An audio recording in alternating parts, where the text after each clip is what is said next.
Sanibonani emakhaya, le mithi yesintu uma kukhona odinga sikwenzele kona sithinte kwinamba ebhaliwe ngokushesha. Namhla sizokhuluma ngegobandlovu, ingabe liyini futhi lisiza kuphi? Igobandlovu umuthi owusizo kakhulu ekugobeni umuntu, uyazichaza njengoba ubizwa ngegobandlovu. Lo muntu uyawusebenzisa uma kukhona ufuna ukumgoba ezwe wena nalapho ufika khona akulalele wena, ubevumele konke okushoyo.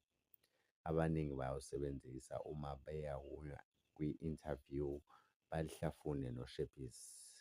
Uyagquma ngalo ukhulume kanti nasendlini noma e-ofisi uyakwazi ukukolobha ngalo.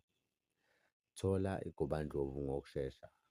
Si-WhatsApp-e kule namba ethi 072 630 2762. Sicela usibhalele kwikhomenti umuthi odinga ukwazi ukuthi usizaphi.